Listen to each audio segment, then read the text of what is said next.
Now we are going to have two speakers performing a project where they call Termites. It's Andrew and Tobias. They're both visual artists, and as we were introduced before in the beginning, I think I can just give them the stage. Thanks, Natalia. So, hi everyone. This is Tobias. I'm Anders, and we're going to present you with a project called Recursive Futures. A project that we showed in Kunsthal Aarhus a few months ago, and I think it's very relevant for today. So, could you show the first slide? This is the project. It's a new live coding framework. And it's really a network of computers that generate sound, and we're going to demonstrate how that works, sort of the engine room later.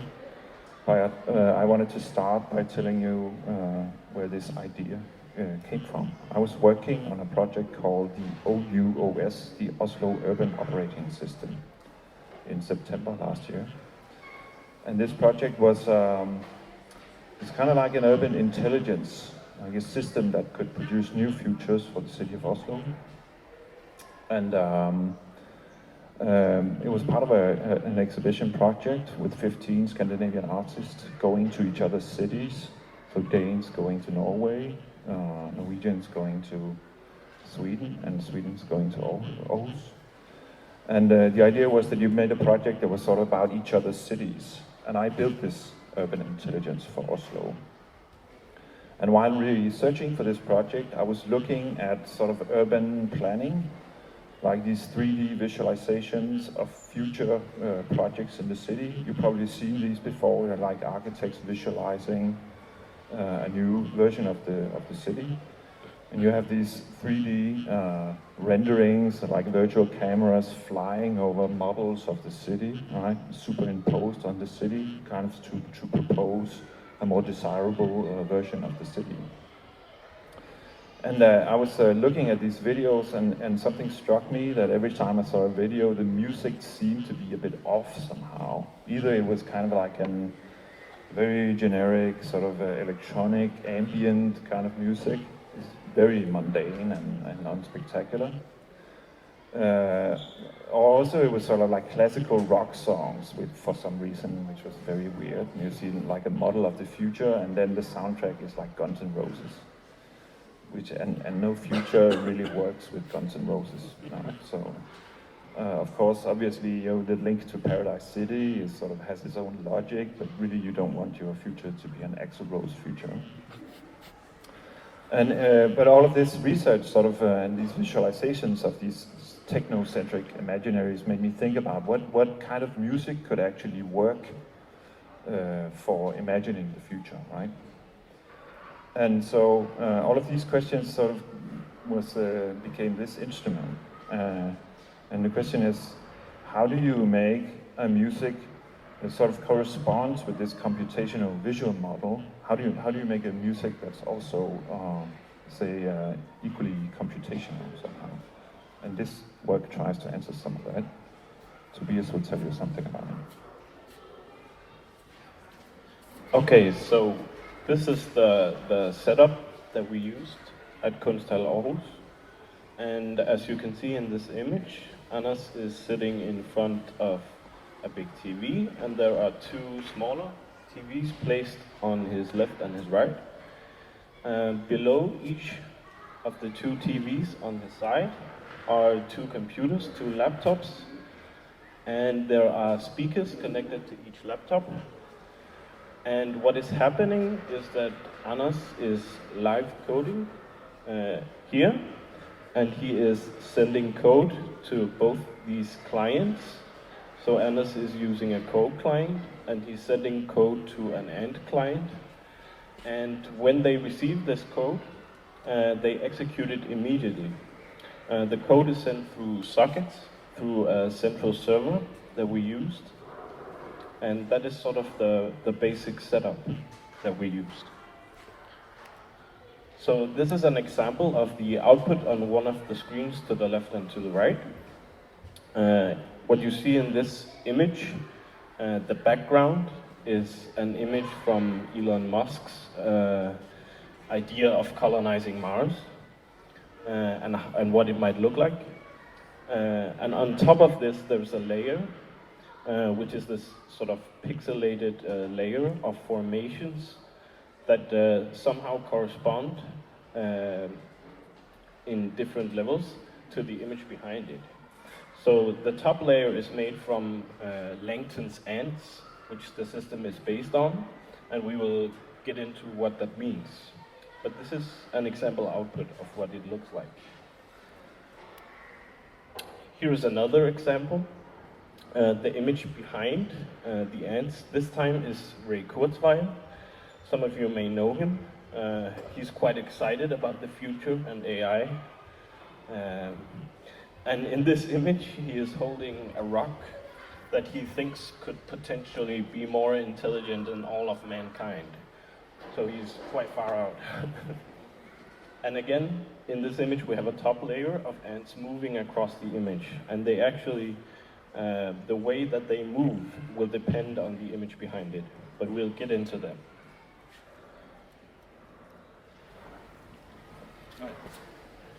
Then it's me again. Yeah, sure. So to get into start to getting into what these graphics are, we decided to go with a very simple version, like a computer. What is a computer, really, right? So Wikipedia says that it's an electronic device for storing and processing data, typically in binary form, according to instructions given to it in a variable program, which makes, no sense if you don't know what it really is, right? So if you can grab the next slide, but really the foundational, the conceptual framework for the modern computer really comes from Alan Turing. And he's most famously known for breaking the Enigma code, as you probably already know, during World War II.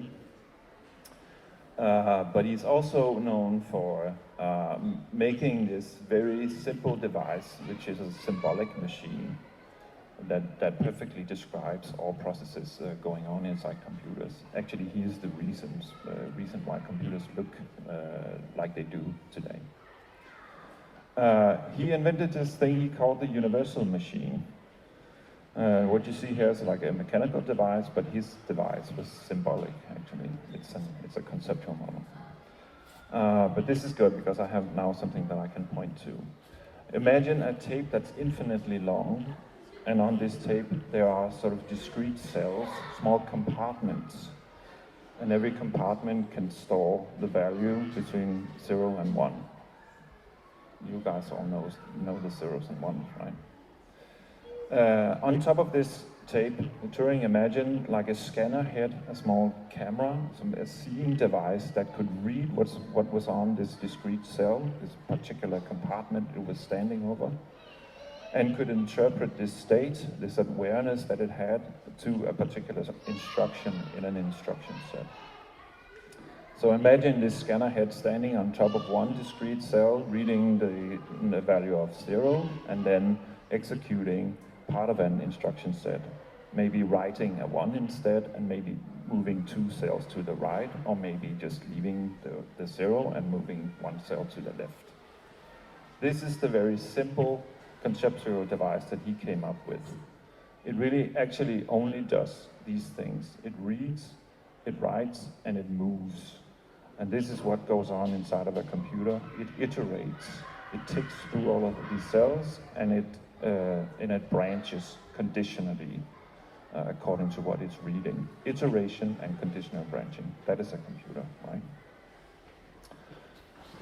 What's the next one? That's you, Tobias.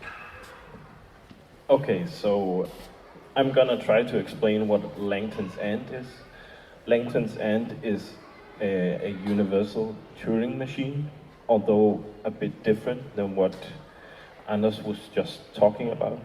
Langton's ant was invented in 1986 by Chris Langton, and it is a mathematical abstraction of sorts, which is quite similar to the universal Turing machine. But in this case, as you might see in this image, the infinite tape is two-dimensional. So what we're talking about is a grid.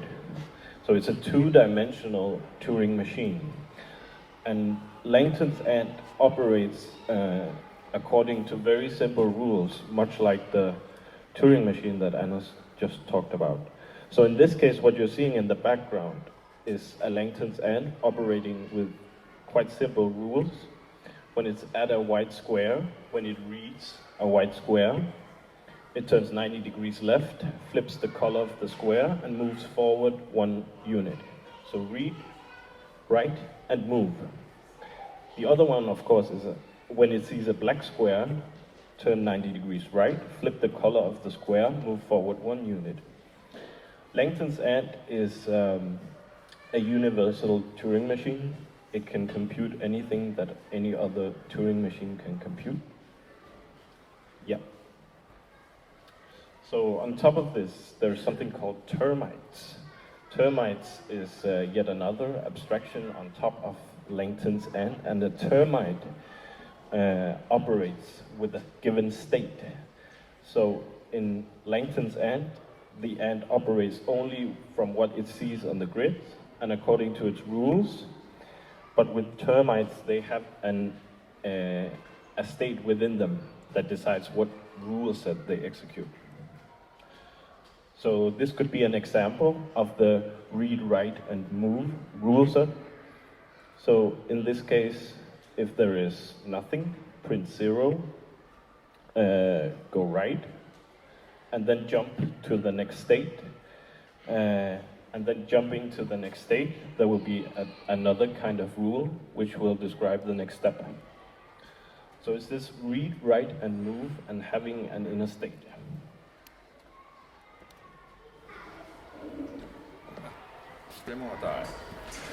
We have to show this. This is more important. We have to maybe show the first slide before demoing stuff. Can you show this slide, Tobias? Oh. Just to see what we really built. Our demo uses this very simple rule set to demonstrate what we're talking about, right? So initially you will see a black screen, and the black cell will sort of respond, become an orange cell. An orange cell will become violet, and so on. It's very, very simple logic. And I guess this is all to say that everything that goes on inside of computers could actually be done with this very simple rule sets, right? So there's a very basic computational aesthetic going on. So, and Tobias is going to make a few tabs in the browser to simulate a network of computers operating with this system. Just as a node server, and then spawning a few clients. An ant client, which is the one that has the iteration graphics, and then a code client, which is the environment where he programs the ant client. So, and you see, this is the code client. All of the code is on the left. He then chooses the ant client to control, and everything going on inside of this tab is now controlled by this code client. And the reason why it's 2 tabs is because we don't have time to set up a lot of computers and to put them together in a network. Right? So now he will spawn an ant with the very basic rule set I just showed you, and that rule set would sort of explain what it does as it moves along. Hopefully. We need a bit of sound. It actually says what it does. Turn right, move forward. Found black cell, matched to first rule. Change cell to orange. Turn right, move forward. Found black cell, matched to first rule. Change cell to orange. Turn right, move forward. And you see it sort of moving Found black according cell, to the very matched simple to first rules. rule. Change cell to orange. Turn right, move forward. Found orange cell, matched to second rule. Change cell to violet. Do not turn. Move forward.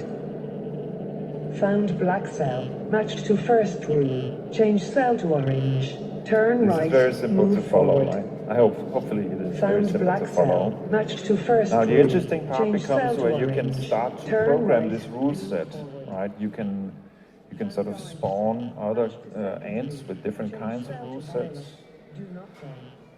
Tobias will try to spawn another Found ant, orange cell. which plays Match with to an second oscillator row. instead of a Change sample cell to bank. violet. Do not turn. Move And forward. this is part of the program or the framework that we Found black program. cell. There is also an Match to option where first you can row. tie Change a cell to specific orange. instrument to your Turn rule set. right. Move forward. Found black cell. Matched to first row. Change cell to orange. You see Turn right. the command in Move line forward. 5. You can see that it spawns an ant at the position of 100 and 25. Yeah, you see this up here. Found It has another orange node cell. resolution. Match It to moves second faster row. than the other one. Change cell to violet. Do not turn. Move forward. And it operates on a simpler rule set than the other one, right? So and now Tobias is going to just, I guess, change some parameters. Found violet cell. Jamming, Matched to as third we call row. it. Change cell to white. Turn left. Move forward.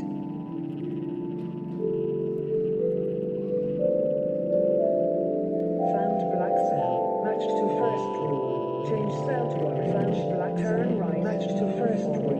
Change cell to orange. Found orange. Turn right. Matched to second row. Change cell to violet. Found orange. Do not turn. Matched to second row. Change cell to violet. Found black. Do not turn. Matched to first row.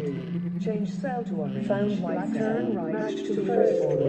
Change cell to orange. Found violet. Turn right. Matched to third row. Change cell to white. Found violet cell. Matched to first row. Change cell to white. Found turn right. Matched to first row. Change cell to white. Found white. Turn right. Matched to first row. Change cell to white. Found orange. Turn right. Matched to second row. Change cell to white. Found violet cell. Matched to third row. Change cell to white. Turn left. Found orange cell. Matched to second row. Change cell to So white. that concludes our demonstration. Thank you.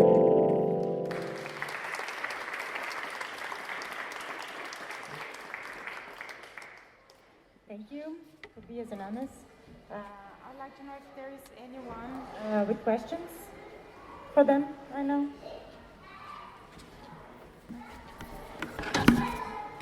So if you don't, I don't know. Oh, No, he's turning up over here. it should work now. So, if you don't introduce a new ant, will the original ant be the same every time you run it? Okay. More questions? I can maybe say more about this, but yeah. I just wanted to know if, in the end, did you introduce multiple ants on top of what you made, what we saw first? Yep. And why we didn't see it at the end? It sounded like we got the audio product, but we didn't get to see what it turned out to be. Yes. Was that on purpose? Yeah.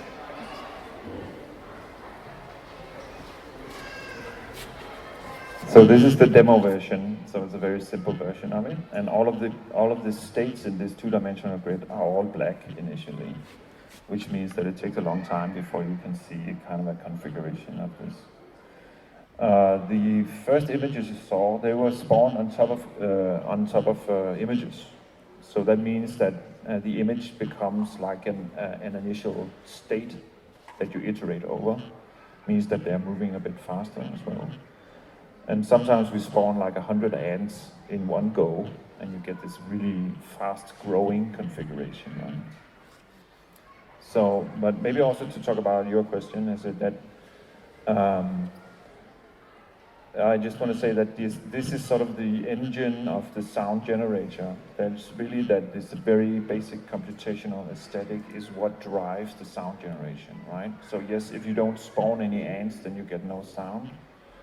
And really, for every tick, every conditional branching, there is a sound event of sorts on the ants. And every time it moves through its rule set, it produces some kind of sound event. So this is what drives the sound generation, right? So the more ants you have, the more sound you get. The faster they go, the more events you have, so to speak, right? And this is and that is also the reason why we built it ourselves, because we wanted it to be a live coding framework that had this sort of very basic computer inside of computer aesthetic. That was the idea, right?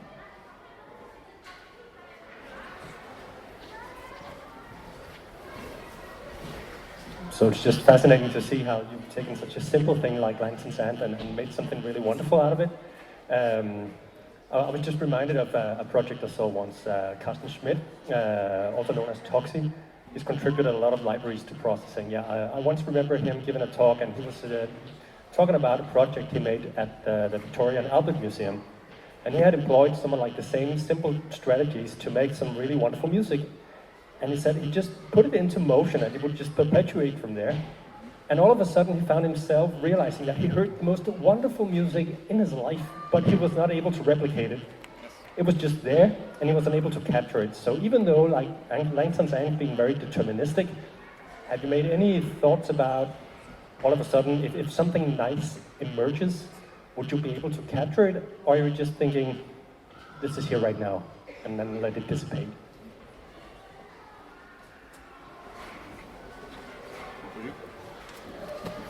I can say something about that. What I really appreciate about this system is that it's highly unpredictable. So everything you hear, I won't be able to replicate. Maybe this particular one I would, because it's a demo and it's really simple. But in any other circumstances, I wouldn't be able to replicate it, which is a part of the charm, really, of this program. Yeah.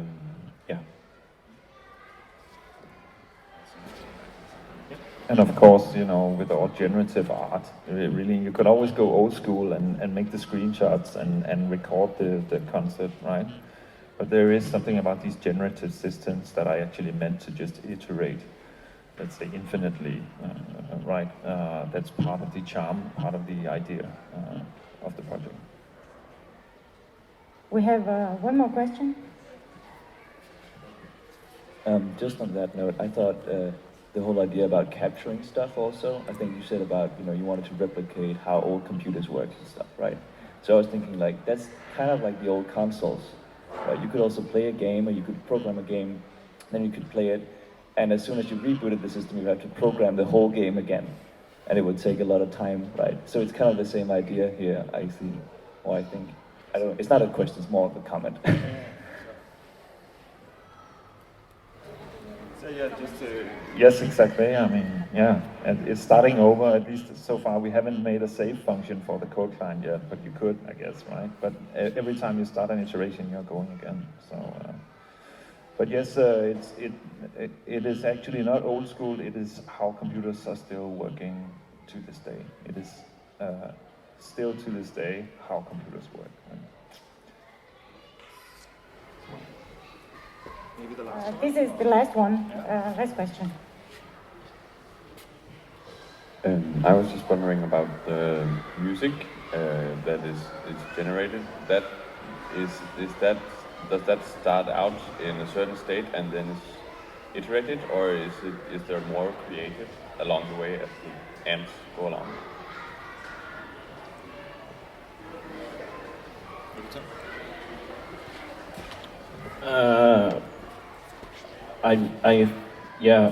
You were asking if it was pre-made or.